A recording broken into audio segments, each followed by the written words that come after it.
Welcome again to everyone joining us from across the world.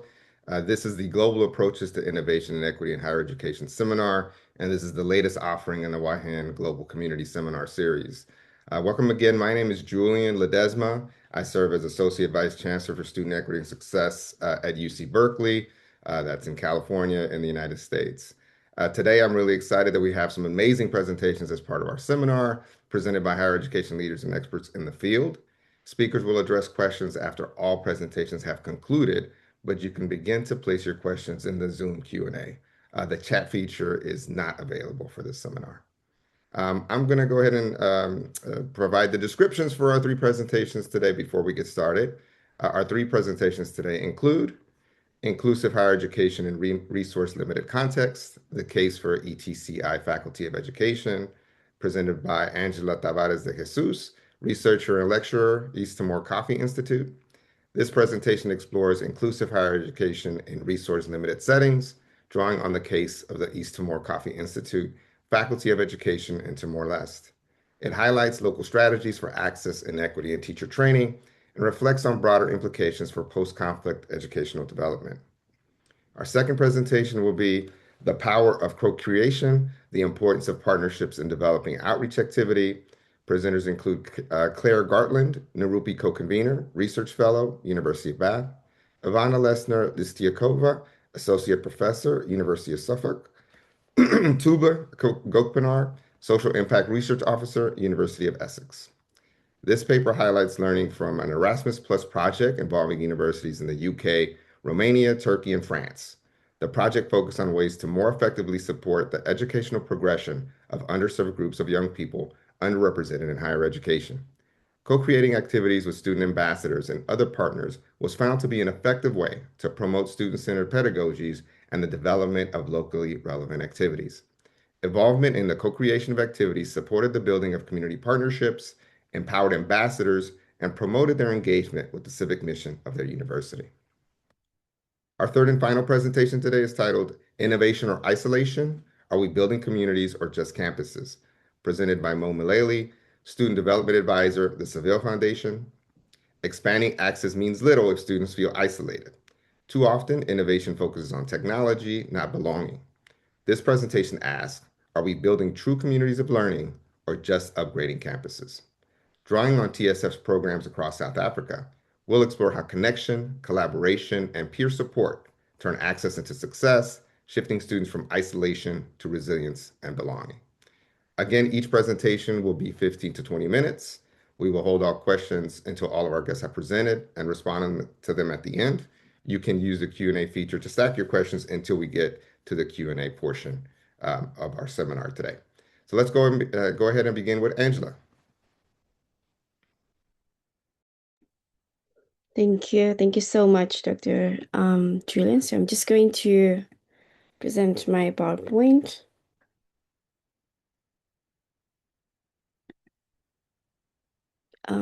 Can anyone see my PowerPoint?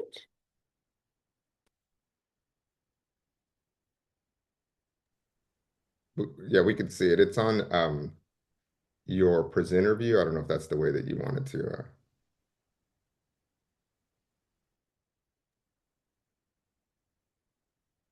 So right now it's showing your notes as well, Angela. I don't know if that was the preferred way you were trying to show it.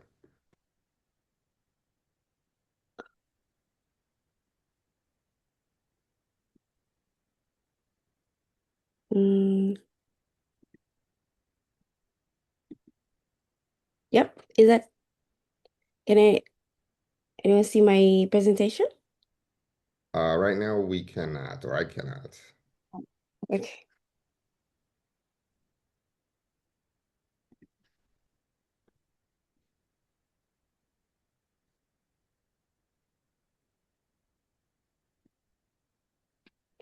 So maybe Imogen can share my presentation from your side. Sorry about the technical issues.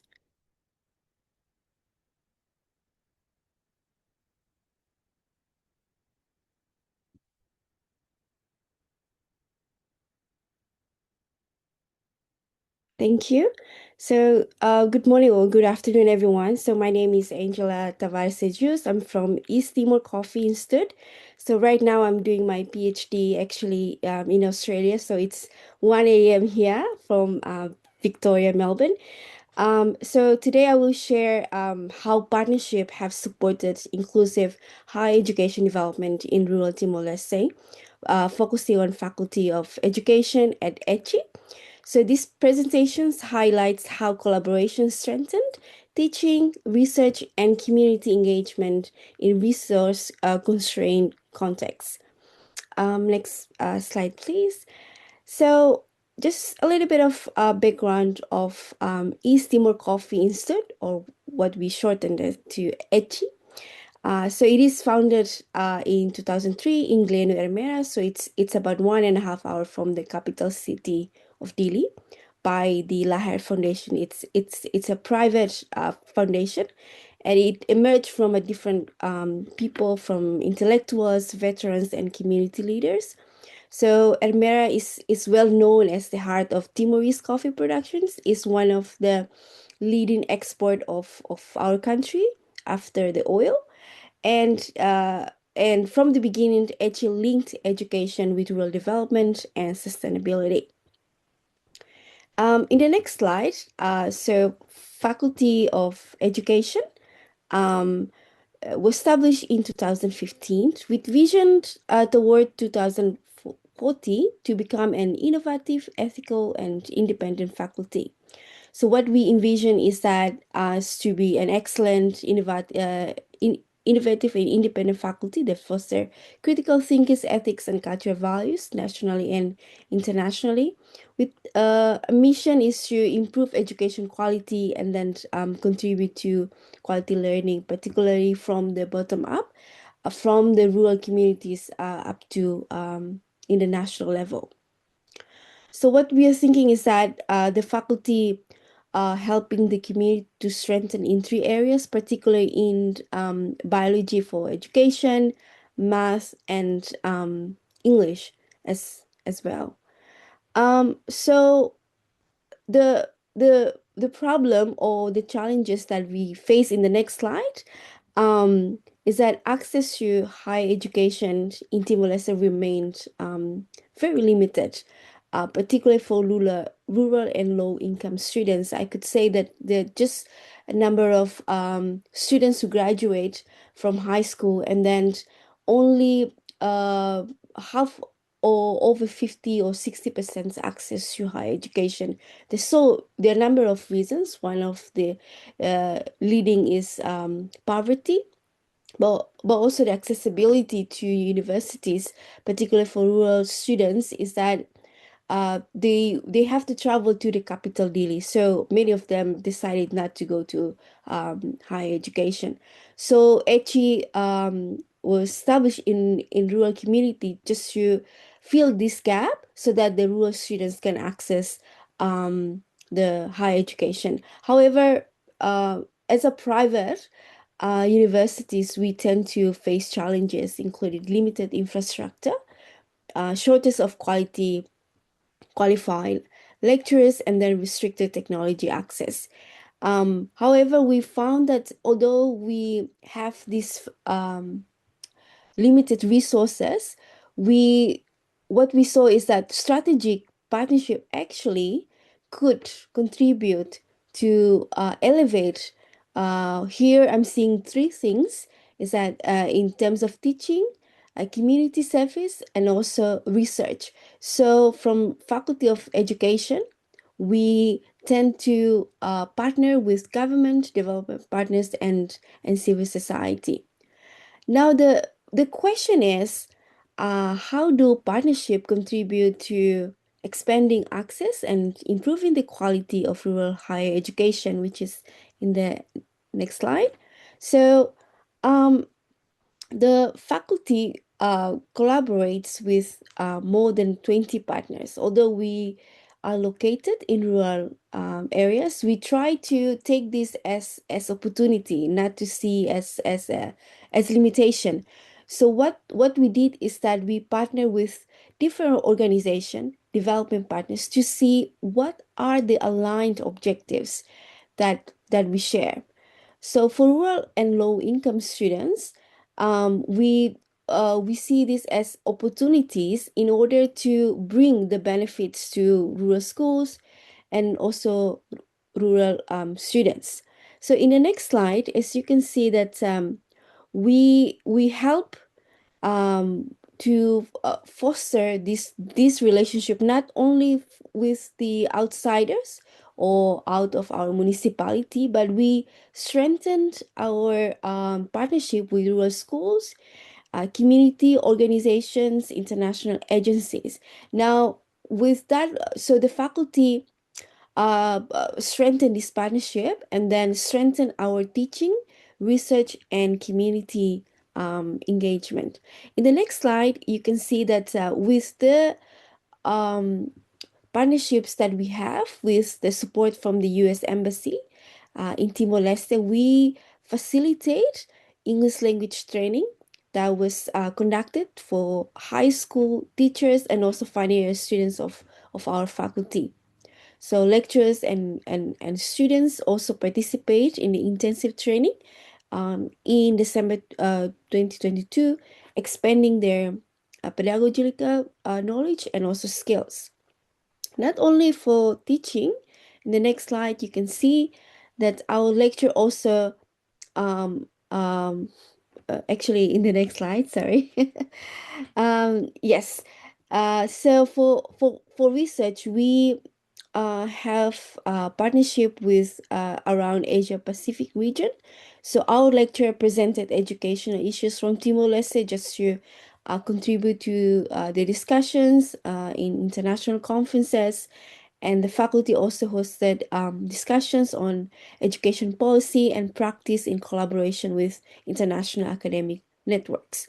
So in the next slide, for the community engagement, yeah, actually in the next slide for the, yes, for the community engagement. So we, for the result of our partnership, not only for the teaching, research or presenting what we have in our faculty, but also we bring the resources based on the output of our partnership to the community as the main pillar of our universities, which is to serve the community or community engagements.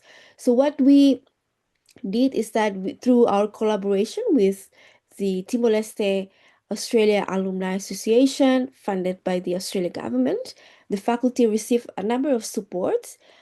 So we, through this partnership, we deliver the support to our community by purchasing computers, hold academic seminars, and also conduct community engagement activities.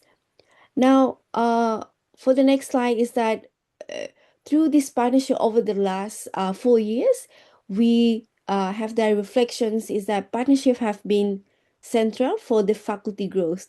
So despite the resource constraint, collaboration with other organization, development agency with other government partners have fostered innovation, inclusion, and capacity building. So the experience or the partnerships that we have built, not only just to deliver the resources to a very limited or constrained resources, but also as a lesson learned for us to enhance more our collective efforts so that we can advance equitable higher education in rural context. I will say that this partnership requires a number of efforts. I will say time, but also communications, and the many important aspects that we reflect by is that to align the objectives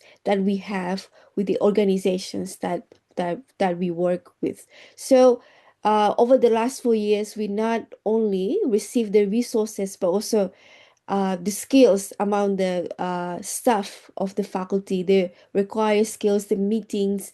So the benefits not only to our faculty, but also to the students, but also benefit to the university in general in terms of strengthen the relationship with other organization, and in turn not only serve the university purpose but also to serve the community as well.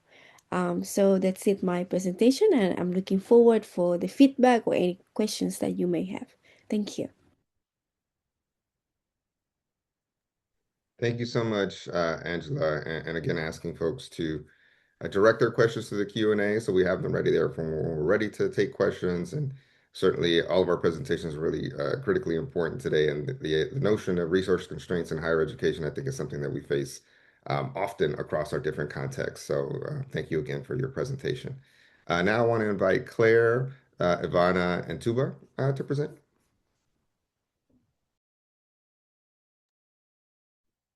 Great. I'll just share my screen.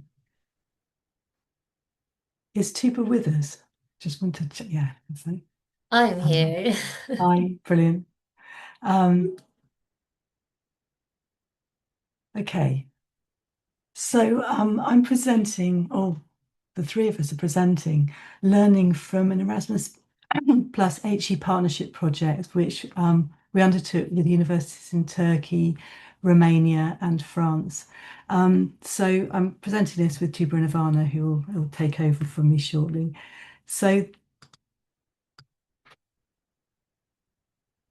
the project very much focused on student ambassadors. And I just want to talk very briefly about this focus. So outreach activity with schools, sorry, the pictures are all in my way. That's better. So outreach activity with schools and communities is widely undertaken by universities in the UK and internationally. And outreach activities have a range of focuses, but largely they focus on groups underrepresented in HE to encourage HE progression and access, and also to promote the take-up of certain subject areas, notably STEM, which obviously, you know, has been a global concern for universities and for communities. So outreach includes activities like summer schools. Activities can focus on careers, education, advice and guidance. And then you can have campus visits to familiarise younger students with the university facilities. Or there's often a combination of activities, which sometimes are referred to a black box of activities. Student employers and volunteers often play a really vital role in these activities. Sometimes they lead them. And they have a range of titles, you know, but yeah, volunteers, they can be called a range of things. So we're using student ambassadors as an umbrella for all of those different roles that students have, whether they're paid or unpaid. So why do we think ambassadors are important? Well, underserved young people we know need better support in developing their expectations and in accessing information to be able to enable them to successfully navigate progression routes. And adult figures play a really vital role in motivating and encouraging young people to progress in different subject areas and to different careers. And often universities assume that ambassadors are role models. But what sort of the research says is ambassadors' identities matter and young people relate to people who are like themselves. So shared backgrounds and aspects of identity are important. And other research, my research, particularly highlights the importance of learning contexts and how these really matter as well in how student ambassadors and students relate to each other. So we know they're important, and we know that there are sort of things like that, aspects of their identity and the learning context that matter. So what we've actually did for the Erasmus project is we built this project. We decided to start off by doing some systematic reviews. So we did 2 systematic reviews. And from those reviews, we found that there's a need for longer term approaches in outreach for them to be effective. There's a real benefit of collaboration and there's real mutual benefits. So sort of chiming with the previous presentation, actually, of partnerships and collaboration, particularly between universities and schools. One thing that came up very strongly is the need to start much younger, working with school students.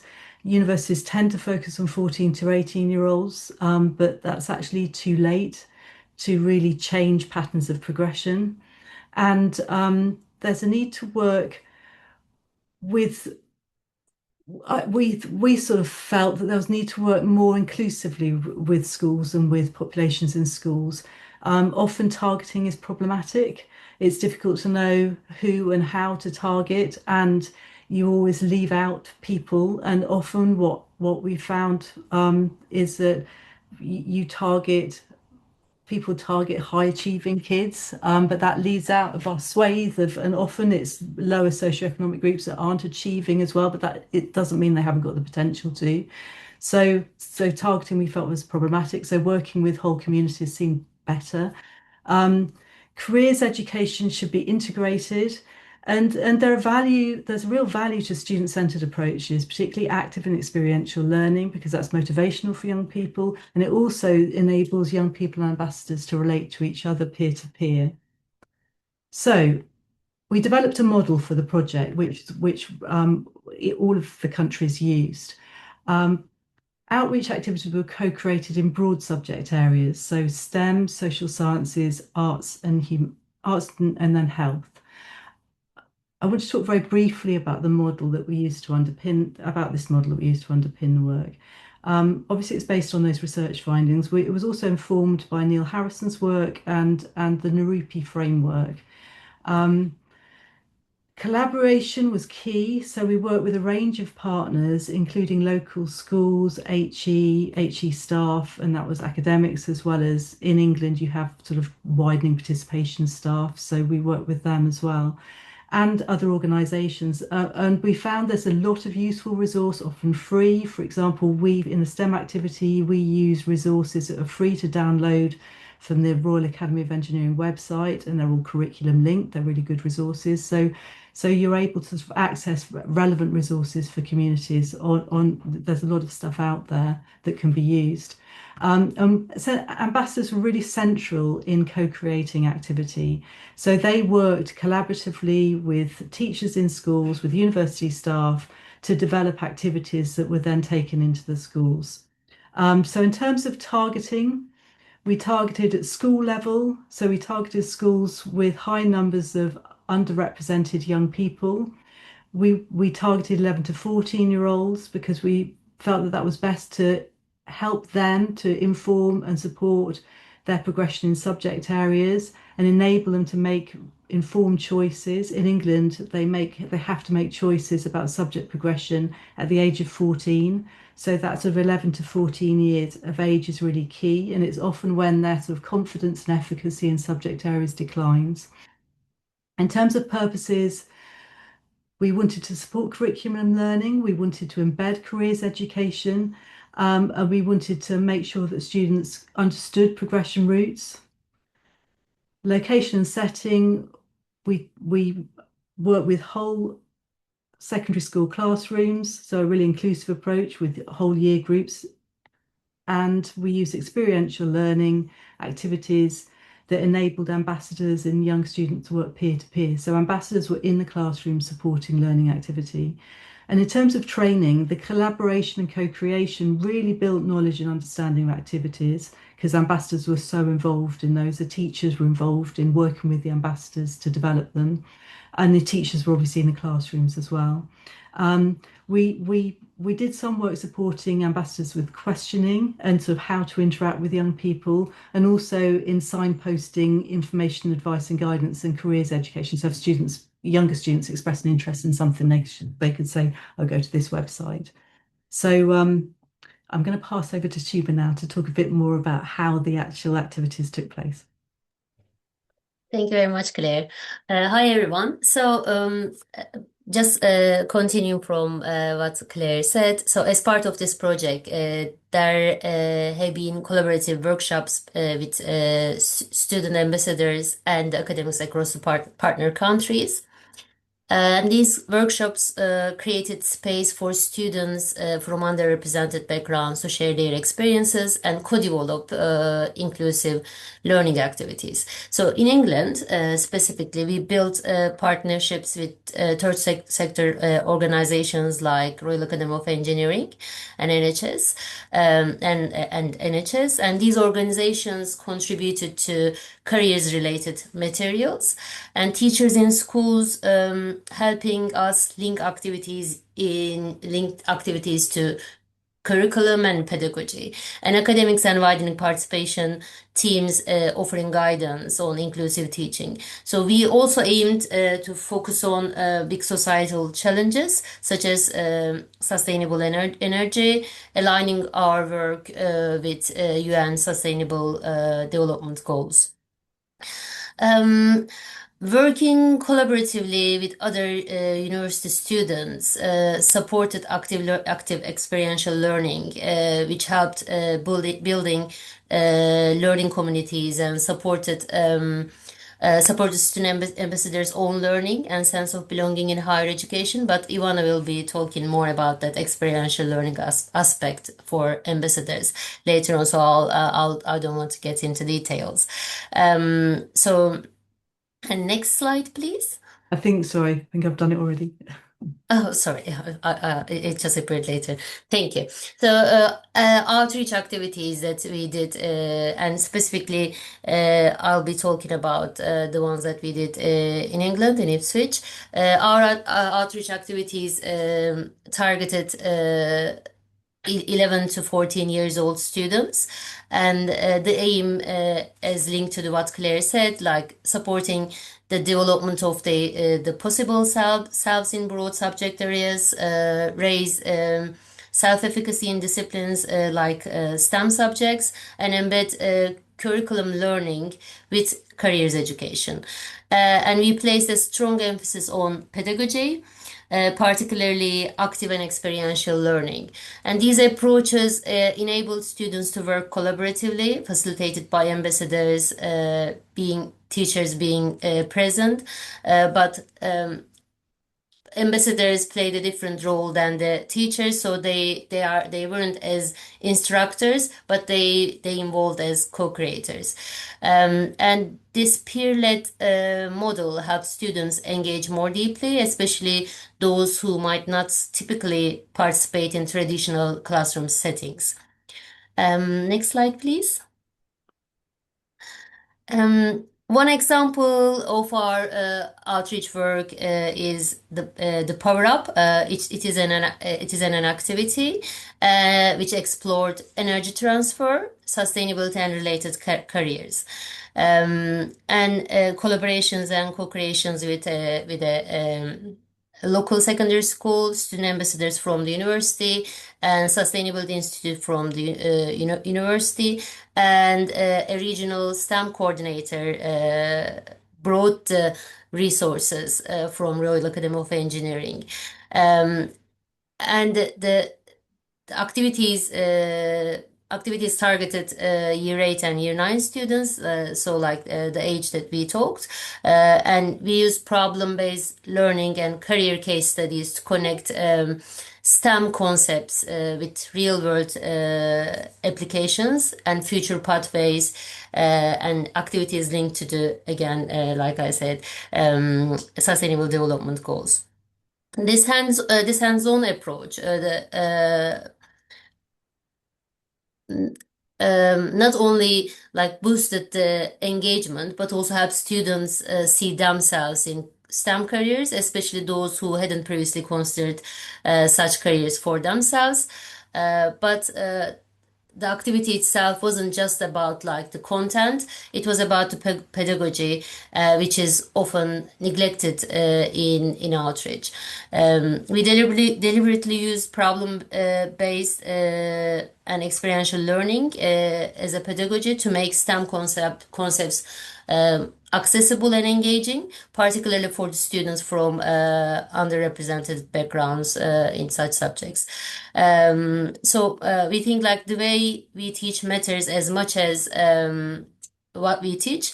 And this is where student ambassadors played a key role, not just delivering the content, but facilitating learning in ways that they were like collaborative, relatable, and empowering for the students. So shortly you will be hearing from Ivana. So she will be sharing more of like voices of student ambassadors, including how co-creation transformed their relationships with pupils and foster deeper engagement. So I'll hand to her. Thank you. Great, thank you very much. So yes, exactly. I will be talking about that impact of the pedagogies and the impact of how and why we apply this model in working with student ambassadors, and what this project meant to them and what it meant to the schools also. So the main message here is that pedagogies really matter if we want to create inclusive environments. And as the title of our presentation said, it's about co-creation. So what this actually meant to the student ambassadors, and this slide was prepared by the student ambassadors, and the word cloud shows the words that in their view characterize the relationships that they were able to create with the pupils and that they were able to create with the schools and with the academics, and just really create this collaborative environment.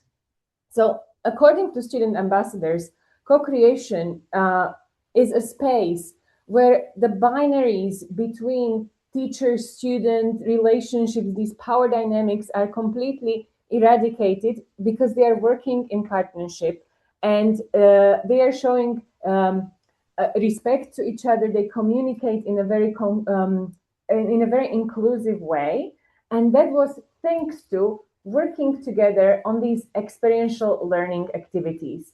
So the way how the learning context was set up facilitated these partnership relationships. The impact of that student ambassadors observed on the pupils was that they showed interest in science activities, participated with more confidence, they engaged in conversations, resolved conflicts. And as Claire said, we could see this mutual benefit on the pupils and the student ambassadors, on the relationships between student ambassadors and the schools as well. And that was all facilitated by experiential learning, where these positive relationships could be built.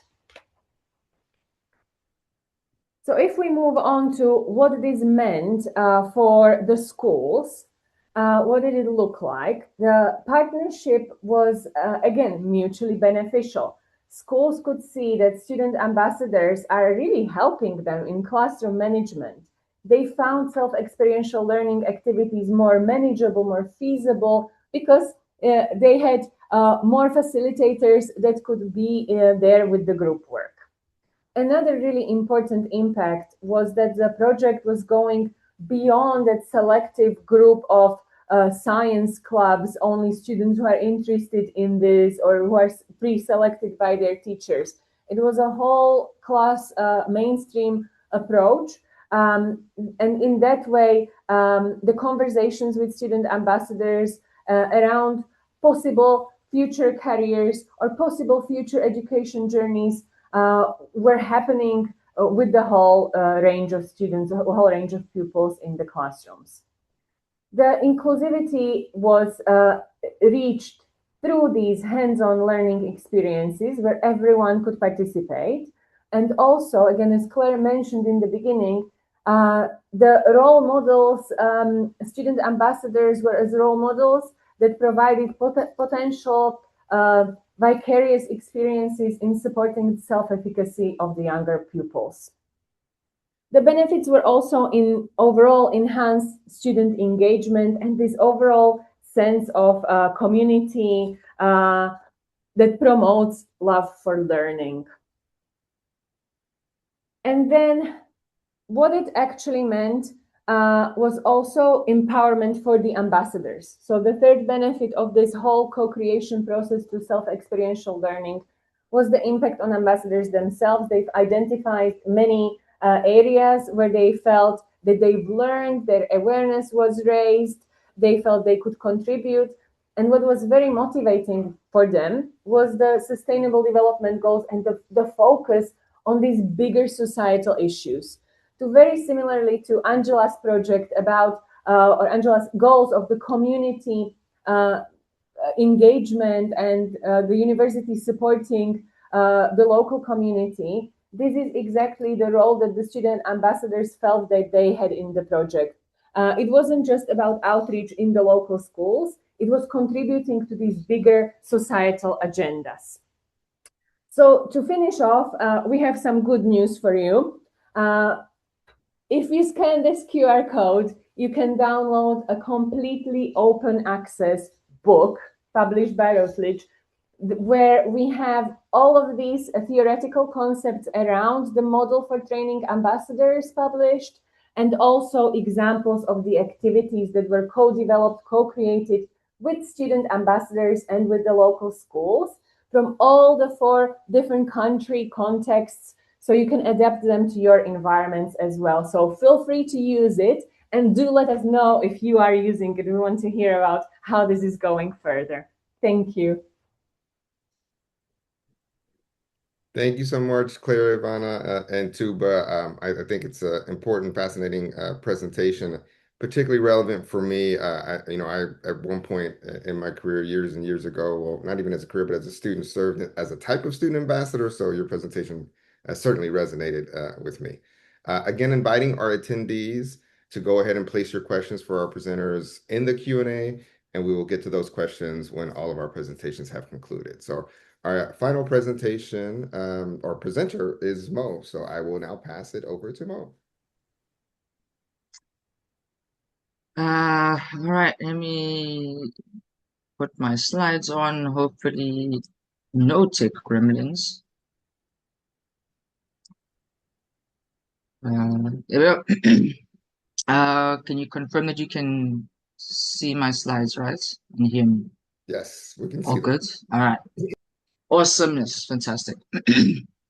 Perfect. They're moving. All right. Good day, everyone, from wherever it is that you're dialing in from. My name is Mo Malele. I'm dialing in from South Africa. A sunny day today, so I'm in the afternoon / pre-evening part of my day. My name is Mo Malele, and I'm from the Savile Foundation. Particularly within the foundation, I work in the higher education development program, and I work with students, university students, particularly really just around holistic developments and holistic support. I'm very much so passionate about the university, like the full university experience the students have. And one of the things for me that I'm very interested and intrigued in is all of the things that happen outside of the traditional academic space and academic sphere that influence a student's academic trajectory or their academic journey, right? So that's the area that I actually work on. It's really just like everything that happens outside of the traditional academic space, how that impacts the students for better or for worse. And I'm here to talk to you about something that's very quite intriguing to me, is around innovation or isolation. And the importance of communities of learning, and whether or not innovation is actually helping us build that or hurting the mission to build that. Obviously, we know that students require there's a very important need for social integration, and we know and understand that social integration into the institution is a very important part of students being successful, right? And I think it was Vincent Tinto who said the students are more likely to persist when they find themselves integrated into the academic and social communities of the institution, right? So from the societies and the clubs, from the academic sphere, the tutoring spaces, the lecture theaters, right through like the residence spaces and everything that's involved within an institution of higher learning, students need to find a sense of belonging and really feel like this is a space and a place where they can bring their full and true selves.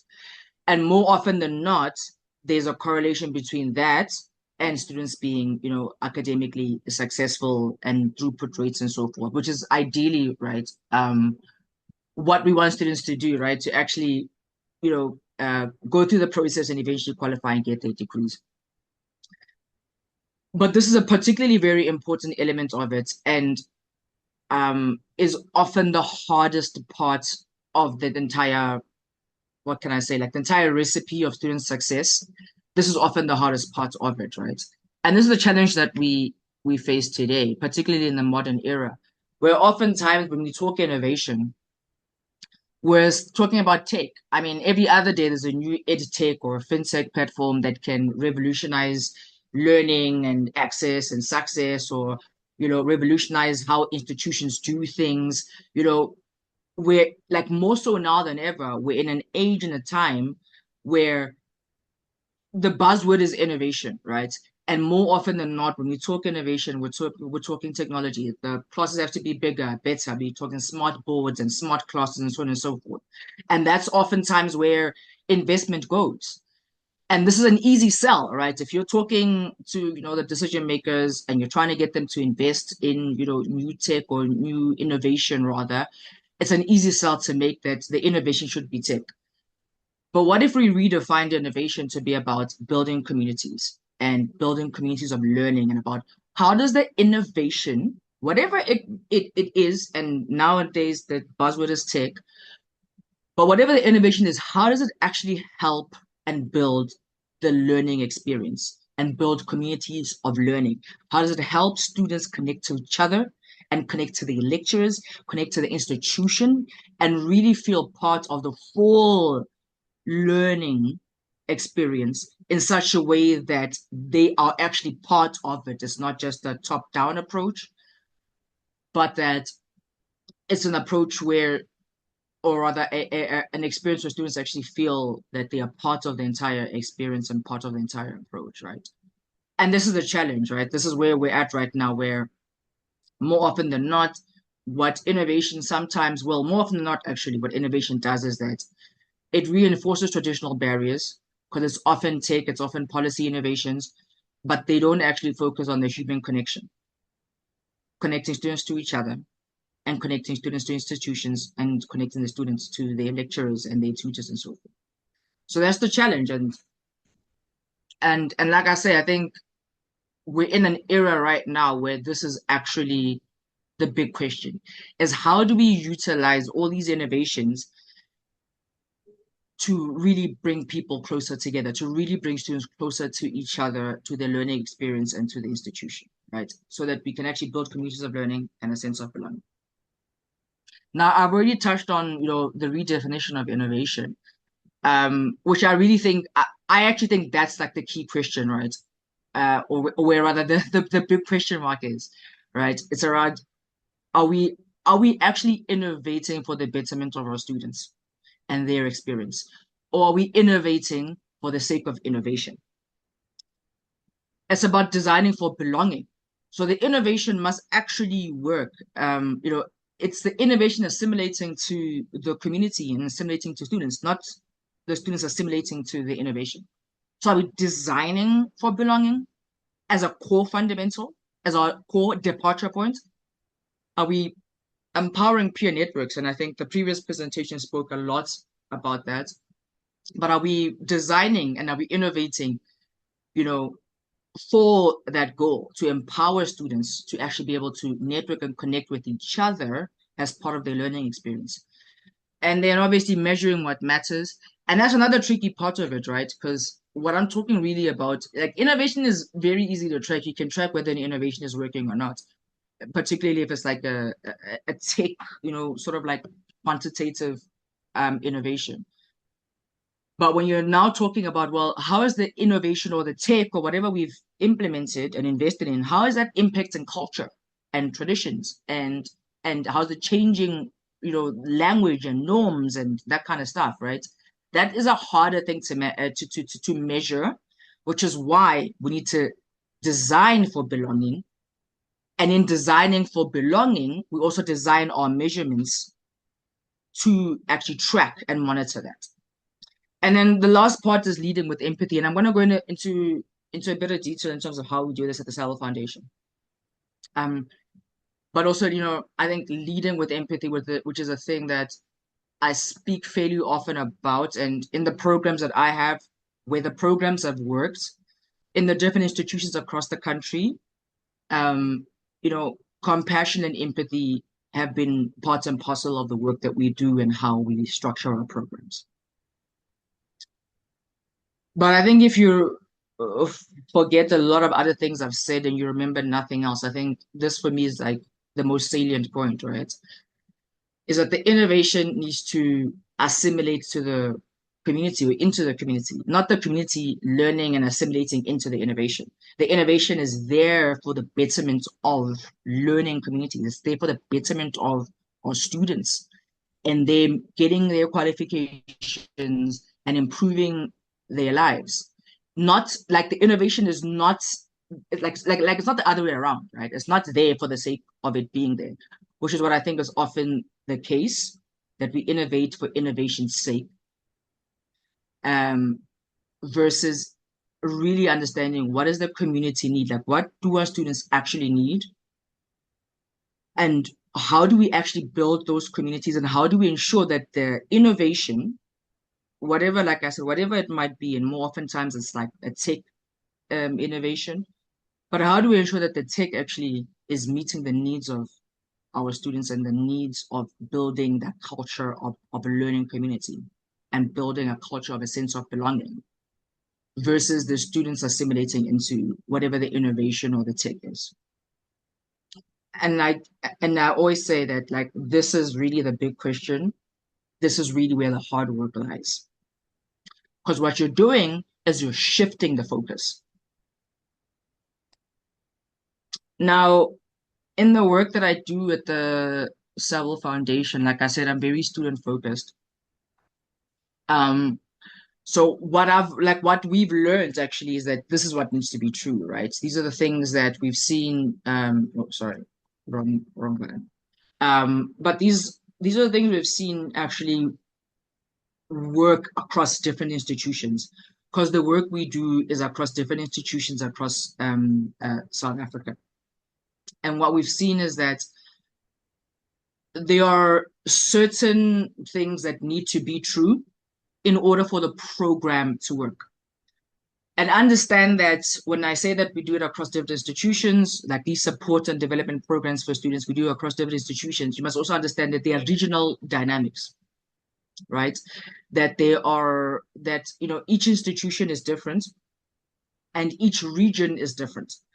And the region influences like the different cultures and the languages and the traditions and the way of doing things in that particular region will influence how the institutions actually pans out.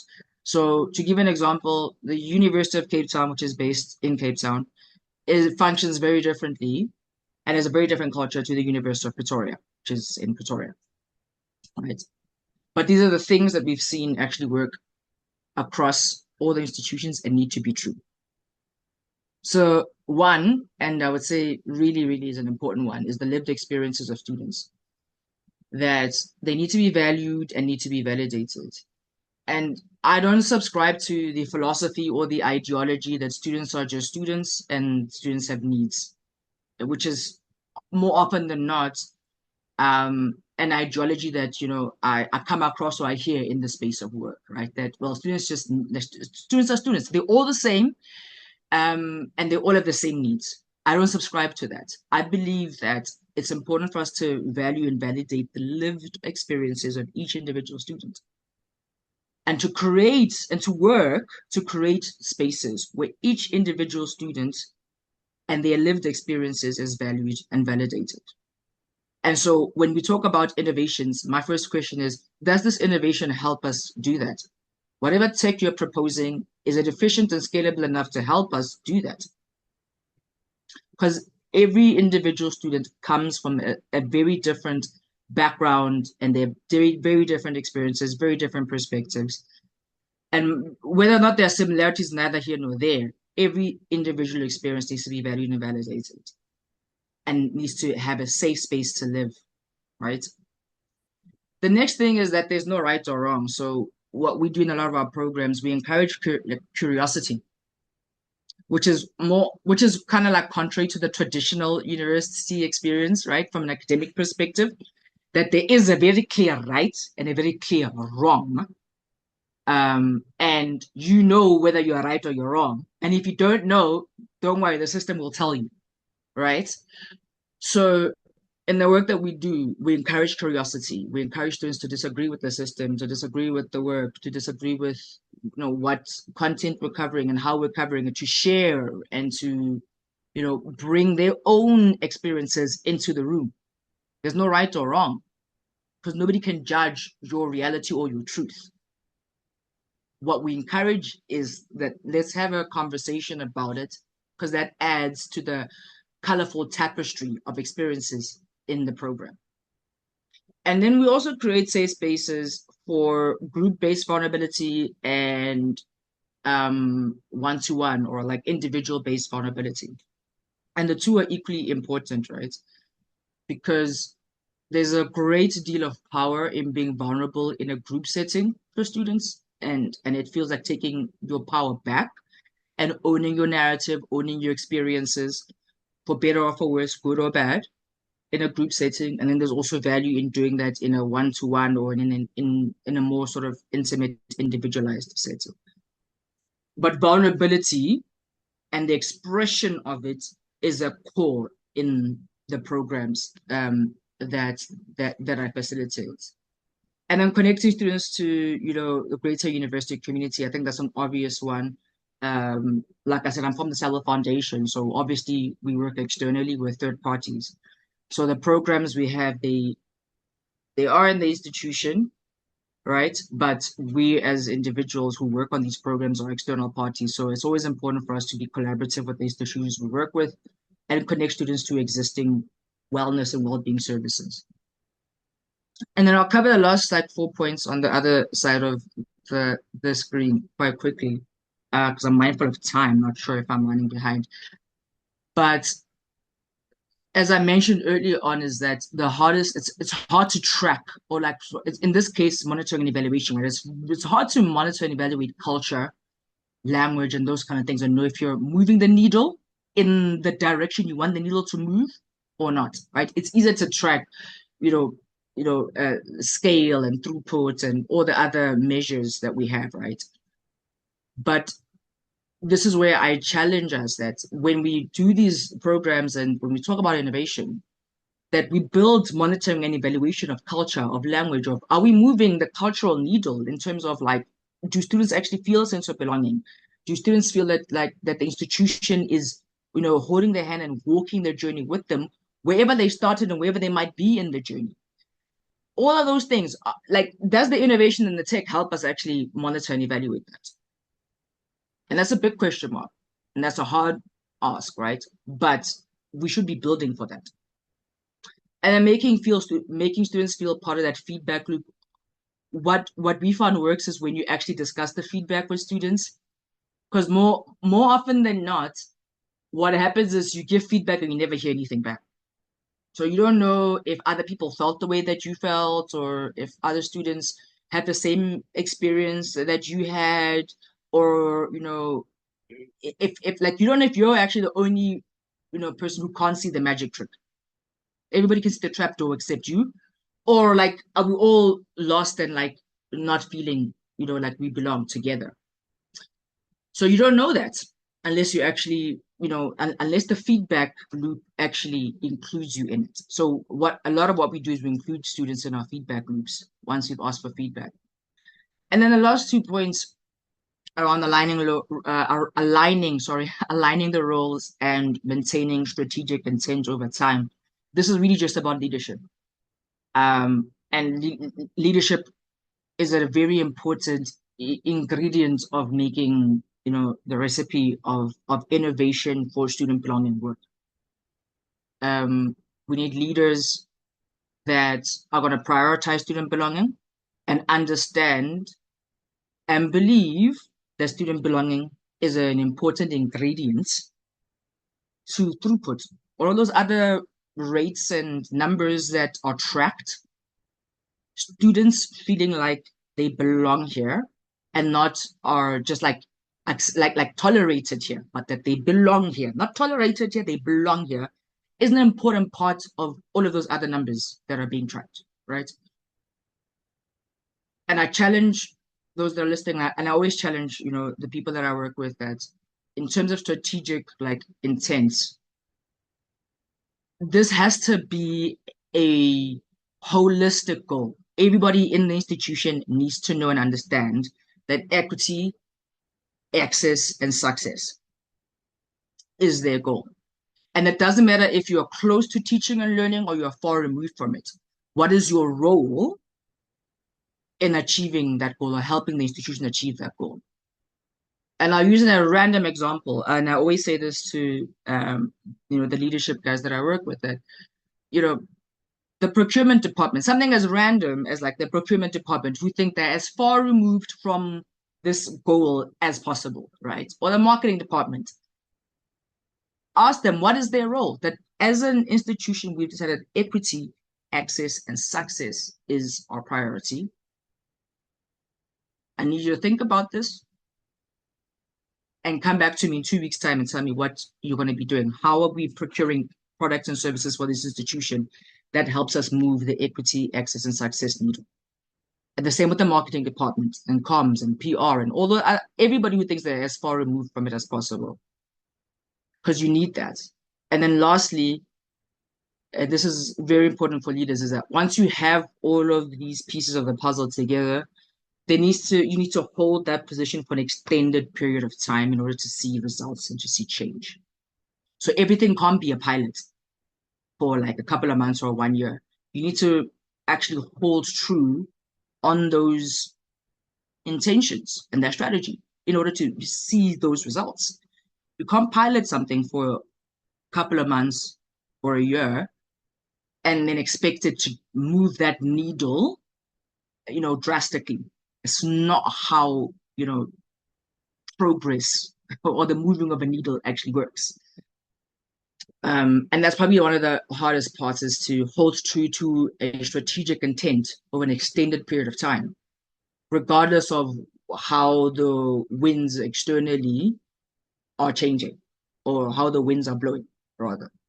That's one of the hardest parts, but that's where we need leadership to come in and to be like, this is our strategic intent, and we've all aligned, and everybody's been part of the process to get to that. So now we're going to execute it, but we're going to hold true for an extended period of time so that we can start seeing those results. And that's what needs to be true in order for you to go from, just innovating for innovation's sake and actually innovating for belonging and building real and true lasting learning communities. My name is Mo Malele from the Salwa Foundation. I thank you for your time. Thank you so much, Mo, and thank you to all of our speakers, because we are almost precisely on schedule. And thank you all for keeping us on time while you presented your critical presentations. We're now at the point where we're going to move to questions and responses to those questions. Again, encouraging and inviting our attendees to place your questions in the Q&A feature of the Zoom chat. So if we can go ahead and do that. I see a couple of questions there already. I did want to start with some questions for each of our presentations before I get to the Q&A in the box. Again, encouraging folks to continue to place their questions there. And I wanted to start with you, Angela, just to go back. You talked in your presentation about the resource constraints that many of us face in higher education, and the need to think creatively and to think about innovation in terms of partnerships. So I'm just curious if you could talk more about the decision and the approach to the partnerships that faculty ended up going ahead and implementing. Was that something that was more of a university directive, or was that something kind of above and beyond that faculty came together and decided to move on their own? Can you talk a little bit more about that? Sure. Thank you. So what we did over the last 4 years is that we try to connect with the development partners, organizations, and community organizations, schools that have the same alignment with what we want to achieve. For instance, English education for English teachers in Elmira municipality, or for our lectures. So what we found is that the U.S. Embassy in Timor-Leste have the same program, and they want to try, they want to reach more English teachers in rural community. So when we saw that opportunity, we linked directly. So the Faculty of Education, our dean and me, and also English lecturers, we try to link directly to the U.S. Embassy and see this as opportunity. So the U.S. Embassy in Timor, okay, we want to try, we want to reach rural English teacher. How we make it work, because ETCI also in in municipality close to the rural English teacher. So the alignment, the objective is already there.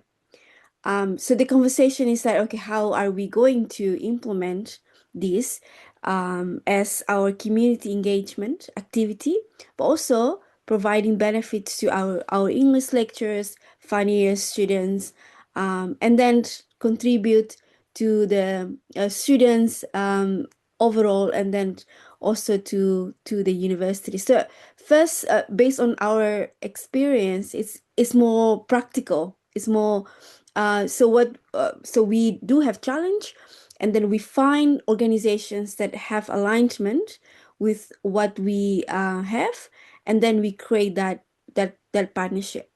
In terms of resources, based on our experience working with the U.S. Embassy in Timor-Leste, is that they provide fund, but in terms of the share resources, so we have space, we have connections, we have the prior partnership with the local schools. So that's what we bring to the table. So it's not 100% depends on the to this partnership, but 50-50. So what can we bring to the table?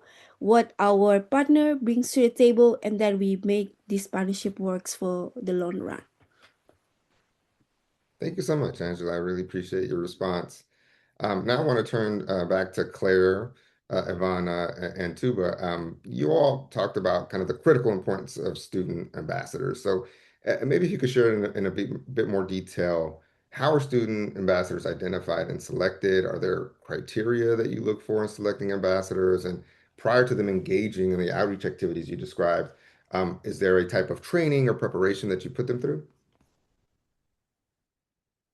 Yeah, I think universities in the UK certainly have student ambassadors that they work with. A lot of the time it's about promoting their courses and sort of recruiting students.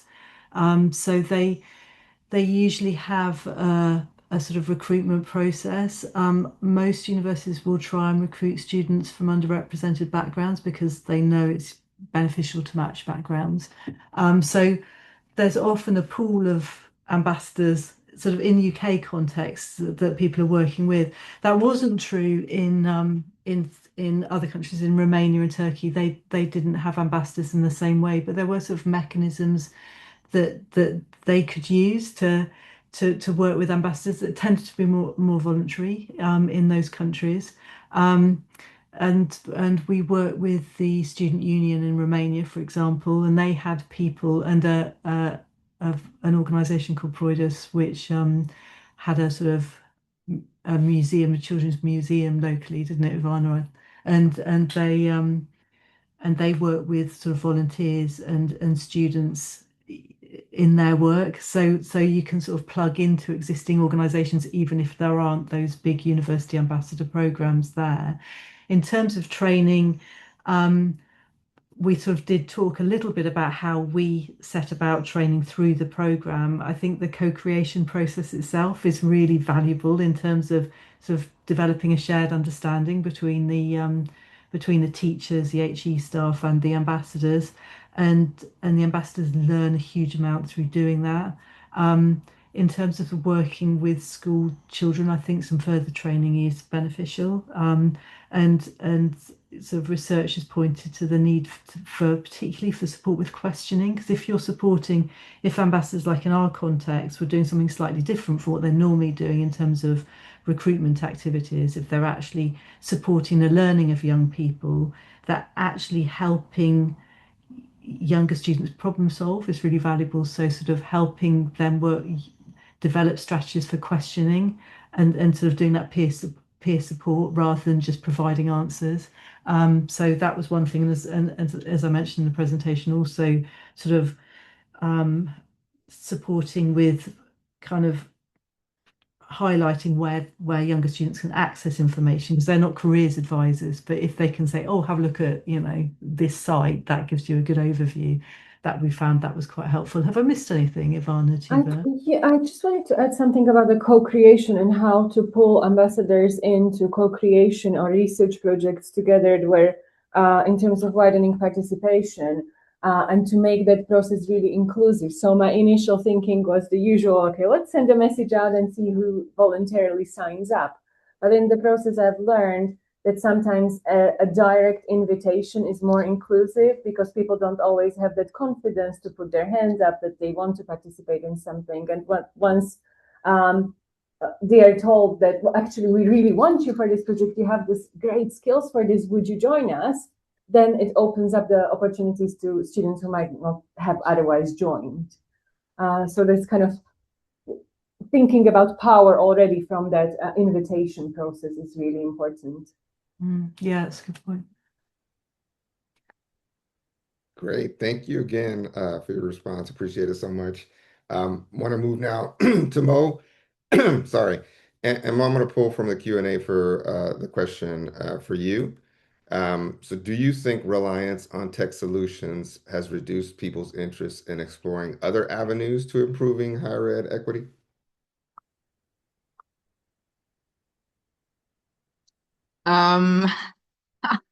What a layered, such a layered question. What I will say is that it's the low-hanging fruits. So if you're reaching out, you're gonna reach out for the lower hanging fruits, then actually try and get into, you know, the fruits upwards to the tree, go upper, you know, in the tree. I think that, like I say, like I said in the presentation, is that I think that when we hear the word innovation, we think tech, we think everything needs to be bigger, better, faster. All the lecture halls need to be, you know, smart classes with big TVs and everything, and things that can touch and whatnot and so forth. So I think the ideology, unfortunately, has led us into, you know, that kind of construct where when we think innovation or, you know, when we think improvements, we're thinking like, well, is there an app? Surely there's an app for that thing. Versus, well, that's actually a culture issue you're trying to address. And there's no app that's going to help you. There's no app that's going to fix a culture issue if the issue is culture.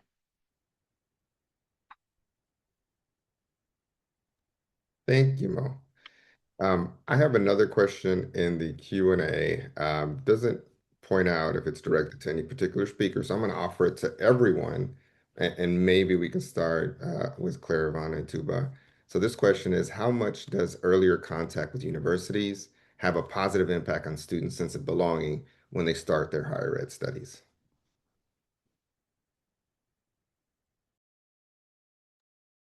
Yes, I think the research says yes, it does. You know, so the earlier the better, and that was, and certainly sort of visits to campus are really powerful for and creating a sense of this is your university, you belong here. You know, and if school children can visit campuses and be part of that, then that's really beneficial.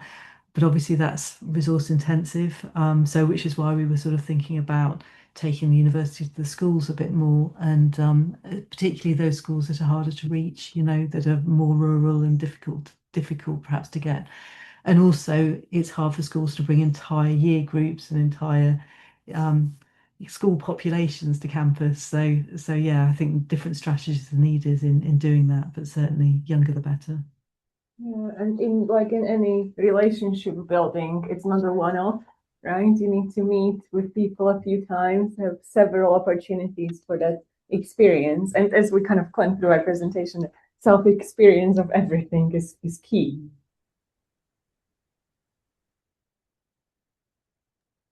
Thank you. Would any of the other speakers like to address that question?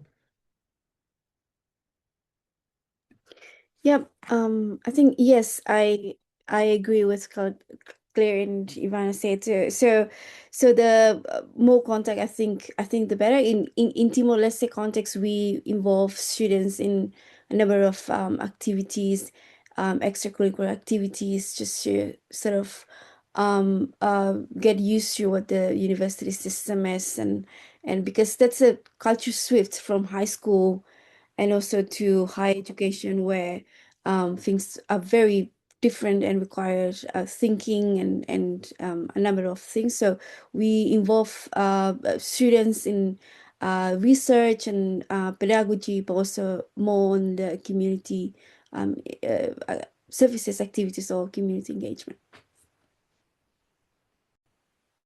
And maybe I can add this to what has been said. So, like the earlier and the more is better, it seems. But also the nature of that engagement. There was kind of a years ago a paper about museums and access to museums, and so like the university. So having that access, like having that contact early on is important. But like in that museum example, so like kind of free entries to museums, etc. But like when people get in, the small prints or like the language of the like displays, like the explanations of displays, when it is too complicated or not the culturally inviting the culturally reflect on, then when even you have that access, that you can still feel like, the museums are not for me. So it is too this and that people can say. So it's for universities as well. So I think student ambassadors play a vital role here, like we mentioned, like seeing some links between what you are coming from or what you are interested in an accessible way. So like the numbers and the more the earlier, but also the nature when they get into contact, I guess I would say. Yeah. Thank you. And just to build on that, that brings us back to our sort of preoccupation with pedagogies in outreach, actually thinking about how to develop inclusive pedagogies that are really engaging and motivating for young people, because just telling them stuff doesn't work. So you need to engage and motivate. Yeah, just to follow that stand, like I remember that activity that we first especially the main topic is like co-creation and collaboration. I remember like that activity that we did with Royal Academy of Engineering. Like in the room, there were teachers, there were student ambassadors, and a trainer from the Royal Academy of Engineering. And the activity itself is like problem solving, like experiential activity, and everyone was really puzzled, like everyone was like saying like it wouldn't work in a classroom. So like teachers especially, like they've been like saying, okay, like this is too broad and our students can't work in this like too broad environment. We have set sessions, etc., etc. And student ambassadors initially didn't manage to involve themselves into the activities. It is because like mainly a teaching activity. So like co-creation is something amazing, but it's not starting always like very smooth. But at the end of the activity, everyone, left with something which is like, applicable and like a positive takeaway. So I think, linked to the, engagement, being open to that ambiguity in the beginning and like, managing all those, I think it's really, really important.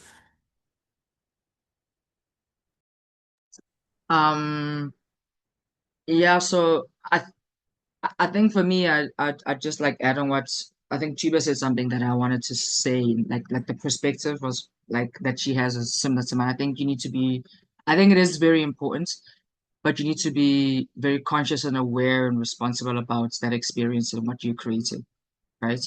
Because sometimes, sometimes, like particularly in South Africa, you'll like have these like little like programs where they try and help, like students with their maths or their science or whatnot. And then after a while, it becomes that, yeah, no, like this is the dumb class, and like, this is like it becomes the extra lessons class, and that's why they're going over there to get taught by these, university tutors, and that's why they go there after school. And then the other kids are there doing extramural activities, but they're also in the institute, like they like it's a extramural activity type, program, right? So the point I'm making is that that outreach, and I'm not saying, like, I understand where the institutions are coming from. You're helping the kids who are not, math inclined or whatever it is, and then the kids who are swimming and whatnot, then you give them your pool resources and whatnot, right? But what then ends up happening is that, the other kids are swimming and the other kids are there in a class just like struggling with their math.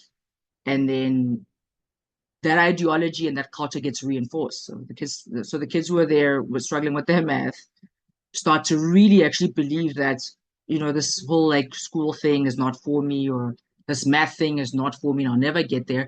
And then the other kids there are there doing the extramural swimming. So, and this is not like the intention that the institution had when they did this outreach program, but unfortunately, that's the results that you have, that you've now reinforced certain things within those kids, right? And now to unreinforce what was reinforced is far more work than what you did to enforce it. To undo what you've done is actually a lot more work than what you did to do it.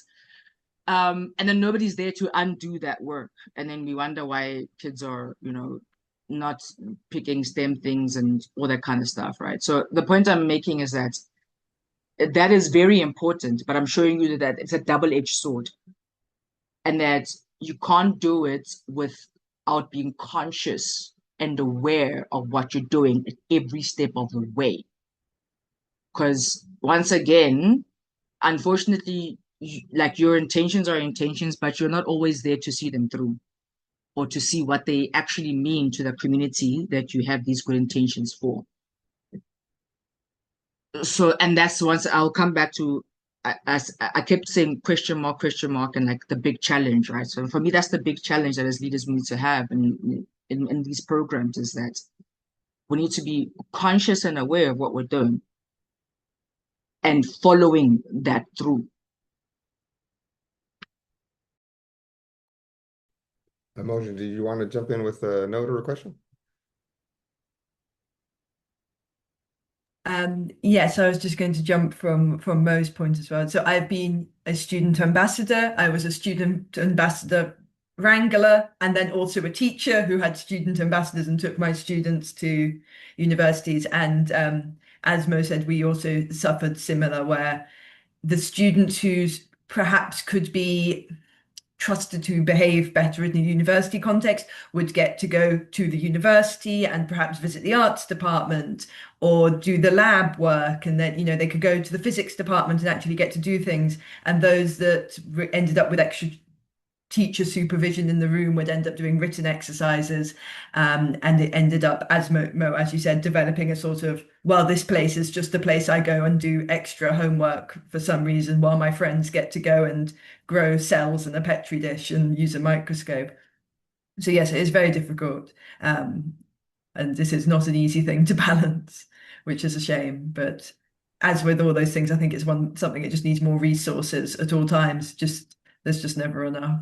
Yeah, just to speak to that, that's why with the Erasmus project and with our approach that we took in was to target at school level and work with whole year groups in curriculum time. So it wasn't about segregating and targeting, because I think there's a massive problem with that. And I've done huge amounts of research and evaluation with, organizations that are doing this stuff. And what often happens is that the same group of high achieving kids who are, yes, respectable and can be seen out of the building, are given loads of really interesting activities, and there's this whole sort of swathe of kids, particularly middle attainers, that get absolutely nothing at all, who a lot of the time could be really high achievers. They're just not particularly motivated because they haven't sort of bought into it. So yeah, that was really underpinning our approach, that we needed to work as inclusively as possible and target at school level and work with whole year groups and do it in curriculum time,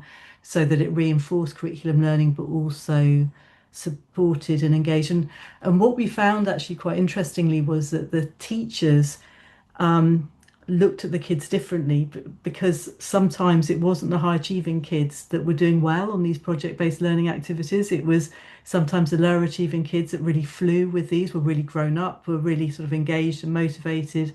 and it sort of highlighted different skill sets and yeah, challenged the teachers thinking about their kids sometimes, which was good as well, because obviously young people's sense of their own self-efficacy is very much informed by their teachers' beliefs in their capabilities. So it was nice to mix that up a little bit in those pilot sessions. Thank you so much. I want to come back to Mo for a moment here and to get your thoughts on artificial intelligence, AI as innovation, and how that may impact or maybe even further problematize the dynamics that you talked about in your presentation.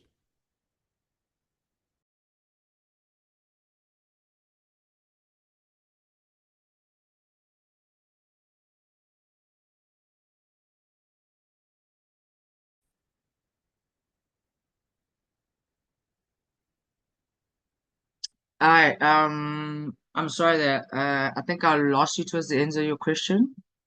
Sure. So I got the I'm AI part, and was the just question that how it curious. would impact Yeah, just curious I about lost thinking AI. about, you talked about innovation and technology as innovation and the types of technology and things like apps and that sort of thing. And now I think we're faced with the challenge and in some cases the opportunity of the use of AI, artificial intelligence. So how are you seeing that show up in many of the dynamics and the issues and the challenges that you described? How does that play a role as a type of innovation in what you described today? Oh, man, I feel like you're putting me on the spot because AI is like everybody talking about AI, right? And particularly in higher education, it's really making news uh for all of the wrong reasons more often than not. Um, I think for me, the first thing I'll say is that um it's like if you're fighting AI, what you're actually really doing is swimming against the tide or pushing a giant boulder uphill on your own. Like I'm a purist of the game, right? So as a writer, I don't as a writer, I'm a poet. In my other life, I'm a poet, I'm a writer. I write stories and original ideas. So I I I I I don't understand people who like just like put something into like prompt something and then the whole presentation, the whole thing appears, right? But that's because me, as Mo, I'm a purist of the game. As a creative, music, I don't understand how you can just like make some prompts and then there's a beat. I come from the school of like we're in studio and we have a thought or a feeling and there's like a hook or a hum or like you like thinking about a drum beat and then the other guy thinks of like, oh, why don't we add some snares, and like the other guy's like, oh, bah, bah, bah, bah. And then an hour later there's a beat, right? There's like an actual track. So I'm a purist of the game, right? Um, but the thing is, it's technology. So if you're fighting it, what you're actually doing is swimming against the tide or pushing a giant boulder uphill on your own. Where I think AI, like I say, you can't fight it. It's modern day Wikipedia, and that's how I think about it, right? Because it's still drawing. I mean, it's drawing from all these people, lovely people here with PhDs. It's still drawing from all of their PhDs, right? And still even like would like refer to their PhDs when you actually ask it a question. It will still refer to the PhD or as a source. So it still is drawing from the intelligence of a human being. That's why we call it artificial, right? It's still drawing from those experiences. But it is part of the it's part of where we're at right now in life and living. So you can't exactly like fight it or destroy it. You got to work with it and work around it. And now that's the fun part, but that's the hard part. How do we work with it and work around it? It definitely is improving, education and learning. But I will say to people that are scared of it or concerned about it is that like 10, 20 years ago, people like lecturers, like people were looking at YouTube videos to explain a concept that was in a lecture content. And lecturers weren't happy about that. But it then became a way for the rest of us who didn't understand what was happening in the lecture theater to you Google, supply and demand, or you Google, buy low, sell high. You Google the thing, and then you find somebody somewhere in like, random, like, Gainesville, Florida, who's done a random video about this thing that is only being watched by like 50 people. But then it helps you understand the concept. So I don't think it's like new. I think it's just a different way of, how content is created and how people learn, right? So I don't think we can recreate that. But what I will say though is, for me, particularly with my mentees, what I always say to them is like, go ahead and use it. All good and well, but I say this as a question mark to them, is that here's the problem with it being like your lieutenant, your lieutenant, is that, can you trust yourself to have an original thought? Do you actually have an original thought? And can you trust yourself to have one, and trust yourself to back check that original thought? Or is everything AI? Can you trust yourself to create something original? Or is it all AI? Can you trust yourself to write something original? Can you trust yourself to spell the word inconvenience that has many I's and E's? Inconvenience always throws people off, by the way. It's I's and E's. Can you trust yourself to spell without spell check? Or to write a full sentence or paragraph grammatically with like proper grammar and punctuation and spelling without AI? Like, are these things that you can do? Can you see an error in your Excel spreadsheet? And these are the things that I say to my mentees, is that, like, I understand that it's so easy to do, but I pick up all kinds of errors from what you've produced through AI. And I pick it up and I will tell them, or like, none of what you've presented to me that you produced through AI actually makes sense. Like, this is wrong. That is off. Did you even read the email I sent you even? And that's what I challenge my mentees, and it's a thing that I say to even my colleagues, that like, do you even as a colleague have an original thought? Or is this something that you quickly typed in so you could send me an email? And that's my biggest like fear, or rather like my biggest concern. And that's really what we should be focusing on. The idea of like AI is new day Wikipedia, it's new day Google, it's new day YouTube. This is not new. It's just a new way of the technology being presented to us as a society and as a people, but it's not new. The question mark is, are we having graduates who actually can do your taxes properly without AI? Thank you. Appreciate your response, Mo. And again, thank you to all of our speakers here today. Unfortunately, we are at the time to close our seminar today. So again, special thanks to all of our speakers who delivered amazing presentations today. Special thanks to our attendees for joining us today. Again, a reminder that this seminar has been recorded and will be uploaded to the WAHEN YouTube page. And the next Global Community Seminar is scheduled for March 12th. On the theme of uncovering strategies for inclusive student success. So we hope that you all will take a look at that and consider joining us for that seminar as well. So with that, I will go ahead and close today's session. Thank you again. I hope you have a great rest of your day. Thank you very much, Julian. Thank you.